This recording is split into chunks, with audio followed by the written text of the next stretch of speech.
Hi there beautiful people, welcome back to another video and welcome to my channel if you're new. Hi, my name is Femke and in today's video I will be sharing my second Spooktober 2022 video.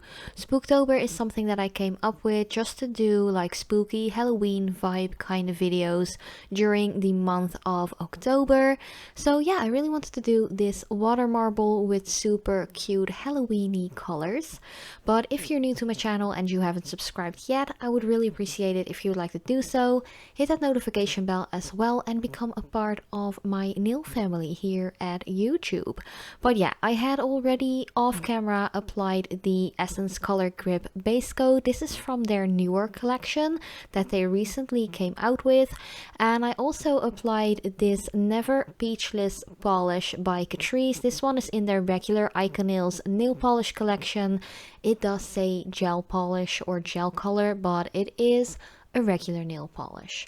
So yeah, what you want to do is get some room temperature water, preferably filtered or boiled on forehand. Of course, you don't want to use boiling hot water, just make sure it's room temperature. And I really wanted to use like a greenish, an orange and a purple color, kind of like the same like colors that I used on my gel polish overlay manicure that I have on my right hand. But the green that I am using is a little bit more of a limey green compared to the like highlighter green kind of color that I used for my gel manicure.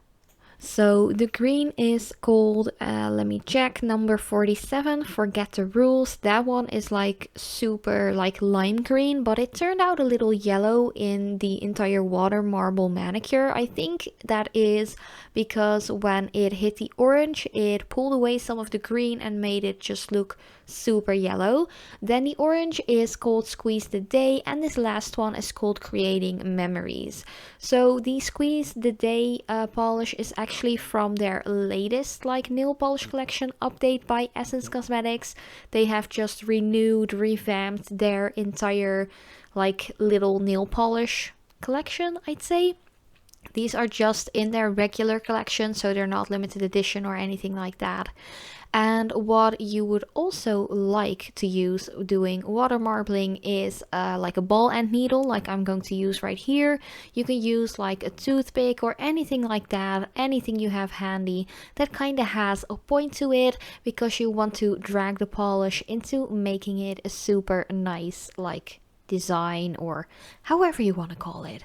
So what you want to do first is just dribble in your nail polish, just one drop at a time. And I really have to apologize, guys. My camera was really struggling while recording this video. Usually it has like 0 issues when really recording up close like I'm doing here today, but for some reason it was just really struggling with its focus. So I had to really heavy duty edit this video to not make it like only blurry like footage, but there still is some blurriness every now and then, because of course doing a water marble, it's quite hard to actually record with like an overhead camera setup, because your hand gets in the way like all the time. So I really want to apologize for that. I really didn't have the time last week to actually record this video once more, because last Thursday on the 6th of October it actually was my 32nd birthday and I was like gone from Thursday throughout Sunday, so I really didn't have enough time. I actually just came back from my like little mini vacation weekend away yesterday, so sorry about that. I hope you can still manage to see what I'm doing here. So yeah, you just want to dribble in the polish as I mentioned. You want to use your ball and needle or whatever tool you're using to really just drag the polish into making it a marbly kind of design. Just slowly dunk in your nails. You want to do this very gradually, not like really flat surface, just plunk them in. You really want to just swoosh your hand into the water, kind of like the same how you want to dive into water when swimming. You don't want to fall flat on your back or your stomach because it hurts like hell. So that is pretty much not what you want to do with your nails as well, because if you do so, you get a lot of bubbles, and I still got some bubbles, even though I really went in like really smoothly, trying to not like plonk them into the water. But yeah, you just want to leave your nails in the water for a little bit.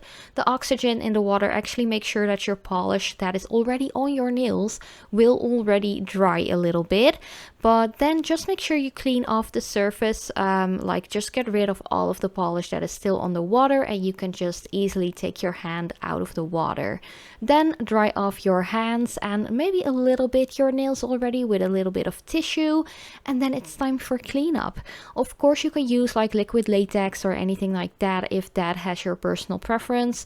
Like personally, I really don't like liquid latex. It's just super smelly and it's just a hassle. Like you have to wait another 5 to 10 minutes before that is dry to really just like start working on your nail design. So I feel like it takes me less time to just clean up the polish that is next to my nails on my skin and just from the cuticle area than it would actually take me to really apply liquid latex, let it dry, and then have to remove it as well. So that's pretty much why I just prefer to manually clean up with some nail polish remover. Oh, and the brush that I used, I've gotten a ton of questions every single time I use it in a video and actually show you guys. It is an angled eyebrow brush actually, so it is a makeup brush. But I only use it to remove like nail polish from the cuticle area and stuff like that. But yeah, because I had already dunked in 4 nails the first time, I am going to do another little water marble for my thumb. Of course, you can make this design as intricate as you prefer. For the thumb, I decided to just leave some little like parts in one specific color, if you know what I mean. So not really drag the polish that much as I did for the first time dunking in my nails. Of course, if you dunk in all 5 of your nails together, which is definitely doable, I have done that before. Check out my water marble playlist if you're curious to see more on how to do that. But since my nails are quite long at the moment, I was like, okay, I'm just going to do the thumb separately. Of course, you can just choose to do like the thumb and the pointer finger like in one go and the other 3 nails in the second go. That is totally up to you. You can really play around with that as you go. And yeah, pretty much the only thing I would like to tell you guys, like the biggest tip of all, is just to use really pigmented colors or use a base color like me. Like on forehand you can go for a white, but I actually use the creamy very light peachy color that works perfectly fine too. And of course really pigmented colors like I did right here, especially the orange and the purple are super pigmented. Like the lime green kind of turned out yellow, but I still pretty much like the way it looks. It still screams like Halloween festivities, like candy to me. I really love this color combination. Let me know what colors you would actually try for yourself to do a water marble design. I'm really curious to hear about that.